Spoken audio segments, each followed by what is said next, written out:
Hey guys, today we're diving into another truly horrifying case. If you want to support my channel, make sure to subscribe and stay active. It really helps me out. I'd be super grateful for that. Let's get started. Addiction is a devastating and insidious condition that can ruin not only the life of the individual, but also profoundly impact those around them. Like any illness, it requires timely intervention from a qualified professional. Before it's too late, the case of 18-year-old Pamela Mastropietro, which unfolded in Italy in 2018, shocked the nation with its unimaginable cruelty. It nearly incited widespread unrest, including targeted attacks against black migrants. Several innocent individuals were harmed solely because of their ethnicity, and only by sheer luck were further tragedies avoided. Pamela was born on August 23, 1999 in Rome, Italy, as the only child of Alessandra Berni and Stefano Mastropietro. She grew up in a well-off, educated family. Her parents owned a successful business and made every effort to give their beloved daughter the best they could, though their busy schedules often left them with limited time for her. Some unusual aspects of Pamela's behavior began to surface during her early years.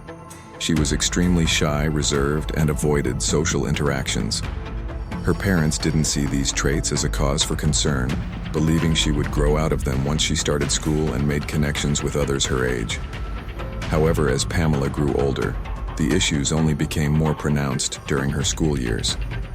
Pamela struggled significantly with socialization and had trouble making friends. Teachers described her as bright and capable, but lacking self-confidence. She experienced severe anxiety, sleep disturbances, and various fears, leading her parents to seek help from a specialist. The diagnosis was borderline personality disorder. Pamela's trust in others was often misplaced. She struggled to recognize danger in her surroundings, and her sense of self-preservation seemed almost non-existent as Pamela grew older. Her mental health challenges became prescribed medications, which her mother closely monitored. Alexandra held on to hope that her daughter might grow out of her mental health issues, but Pamela's academic performance declined steadily, and her behavior became increasingly erratic and unpredictable. Pamela blossomed into a striking young woman with a model-like figure and captivating features. By her teenage years, she began attracting attention from young men, but had no idea how to handle their advances. Her trusting and naive nature persisted, making her susceptible to manipulative individuals and questionable invitations. This ultimately led her to fall in with a dangerous crowd. Pamela's lack of confidence and susceptibility made her prone to experimentation. She was introduced to alcohol and later to prohibited substances at an early age. Her mental health struggles often clouded her judgment, and she became vulnerable in her relationships. Her psychiatrist would later testify in court that Pamela was often incapable of fully understanding her actions or providing informed consent, leaving her exposed to exploitation under the influence of substances or alcohol. Pamela felt more self-assured, carefree, and happy. These fleeting moments of relief quickly spiraled into a serious dependency. At the age of 15, Pamela was admitted to a private rehabilitation center, where her parents hoped she could overcome her growing addiction. The treatment was initially successful, and a few months later she returned to school seemingly free from her previous dependencies. She managed to maintain her progress for over a year, until at 17 she met a 20-year-old Romanian man named Claude Uno. He quickly earned her trust and they began a relationship under his influence. Pamela returned to substance use, abandoned her studies, and began running away from home. Her dependencies not only resurfaced but intensified significantly. Claudiu ultimately convinced her to engage in dangerous activities, including exploiting her own body to fund their growing substance use. When the Mastro, Alessandra, and Stefano selected a treatment center located in the small town of Matara. The program at this facility came with a steep price tag, but her parents spared no expense, determined to give Pamela every chance to recover. The treatment plan was scheduled to last 3 months and included individual and group therapy with psychologists, as well as care from addiction specialists after completing the program. Pamela was expected to return to a dependency-free, stable life. The Mastros believed the clinic to engaging in illicit activities in mid-October 2017. Pamela's parents decided to send her to another rehabilitation clinic. This time they chose to remove her from Rome entirely aiming to isolate her from the influences and connections that at its high cost would ensure their daughter was under constant supervision and protected from any opportunity to access harmful substances. However, the clinic staff and security were neglectful of their responsibilities. Patients were often able to leave the premises freely, violating curfews, purchasing prohibited substances, and engaging in risky behaviors. Pamela initially seemed to make progress, staying at the clinic for about 2 months. She claimed to feel much better, as the support and community of individuals with similar struggles gave her hope. But this same community, combined with the lack of proper oversight, ultimately worked against her by early January 2018. As her rehabilitation program neared its end, Pamela began leaving the clinic to obtain and use substances again with no intervention from the staff. Her dependency, which she had fought so hard to overcome, turned with renewed intensity. Strangely, her treating physician failed to notice the relapse, setting the stage for what would become a tragic series of events. On January 29, 2018, Pamela's parents received a call from the rehabilitation center. They were informed that their daughter was missing, having allegedly escaped the facility. However, a closer investigation revealed a very different story. An inspection of her room and security camera footage showed that Pamela had calmly packed all her belongings into a suitcase and walked out through the main entrance. No one at the clinic stopped her or even asked where she was going. Pamela's companions at the rehabilitation center later revealed that she had recently started using substances more frequently, purchasing them from dealers outside the facility. She had also spoken about her intention to leave what she believed to be ineffective treatment and return to Rome. It was likely this destination she had in mind when she left the clinic, but she never boarded a train, didn't return home, and hadn't been seen or heard from by anyone she knew. Since understandably, Alessandra and Stefano were distraught and determined not to let their daughter's disappearance go unresolved, they filed a missing persons report with the police and enlisted the help of the media. The couple appeared on a local Makara TV station, appealing to the public for any information that could help find their daughter. They offered a significant reward for any credible leads, but for the first 2 days, no substantial updates emerged. On January 31st, a distressed man called the police, reporting that 2 suspicious suitcases emitting a foul odor had been dumped in a ditch near his home. Fearing they might contain something dangerous, he refrained from touching or opening them. The caller lived in a suburban area of Massara, just a few miles from the rehabilitation center where Pamela had disappeared days earlier. Law enforcement, accompanied by bomb disposal experts, arrived at the scene, cordoned off the area, and carefully inspected the suitcases to ensure they contained no explosives once deemed safe. The suitcases were opened, and what they found inside shocked even seasoned investigators. The dismembered remains of a young woman had been packed into the luggage, soaked in a corrosive chemical solution. Police immediately suspected the remains belonged to Pamela, but definitive confirmation required further analysis. They showed the suitcases to her parents, who identified one as belonging to their daughter. Tragically, Pamela's body could only be officially identified through DNA testing. Due to the severe damage and disfigurement, determining the cause of death proved challenging given the state of the remains. To complicate matters further, the perpetrator had soaked the body parts in a bleach-like chemical, likely in an attempt to destroy traces of their DNA.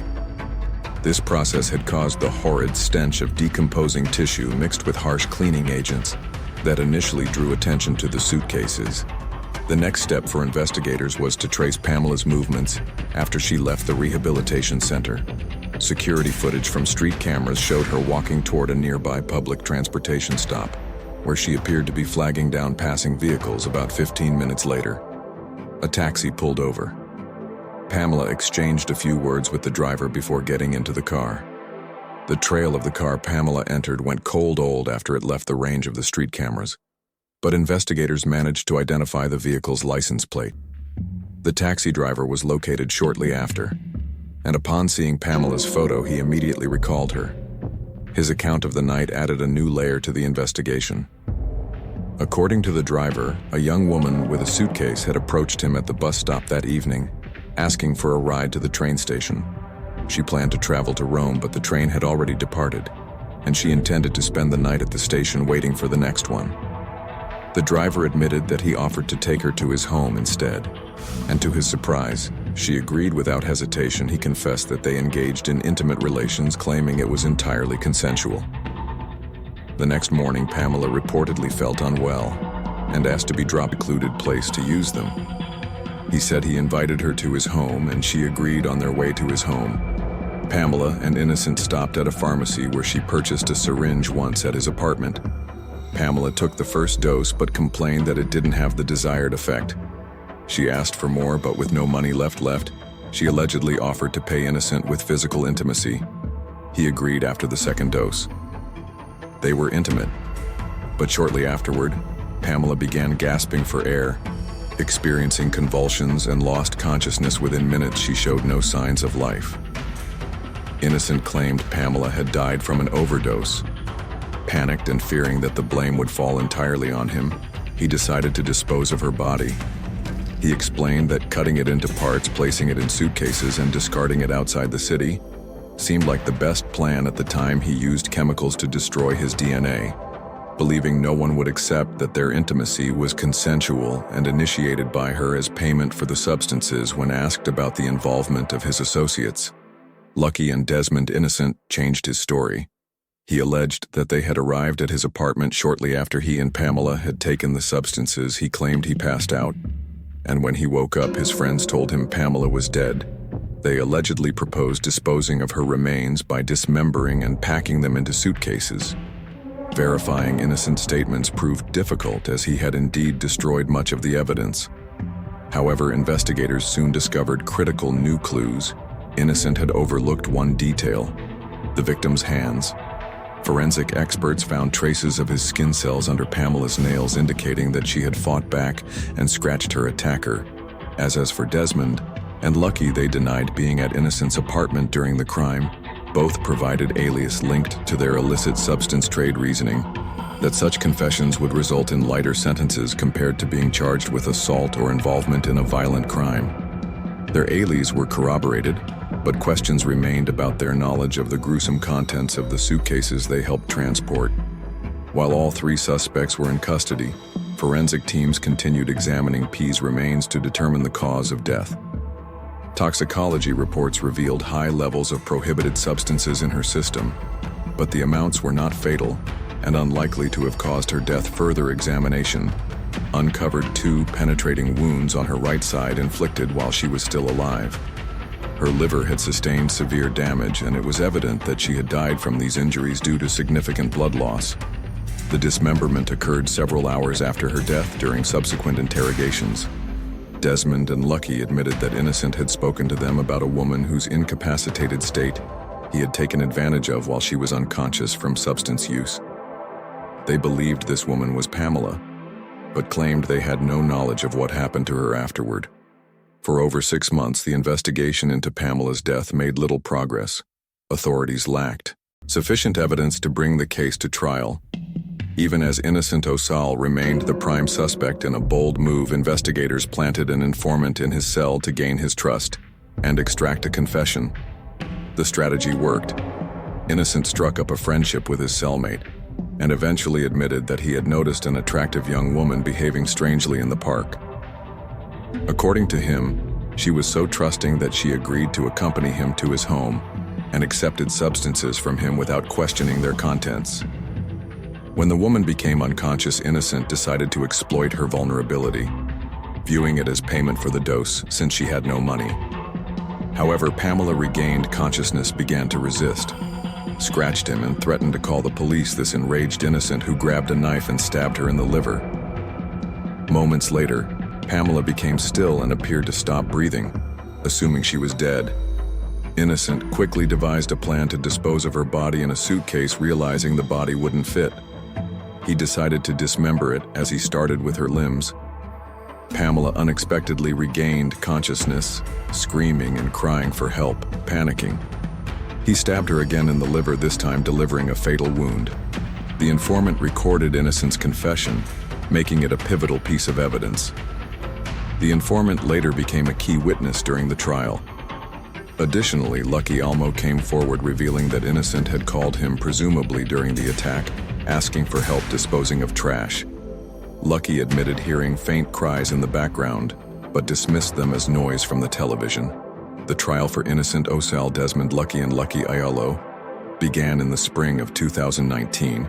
By then, prosecutors had amassed substantial evidence proving Innocent's guilt. Toxicology reports confirmed that Pamela had not died from a substance overdose, as Innocent had claimed. The cause of death was 2 deep stab wounds to her liver, which caused fatal blood loss.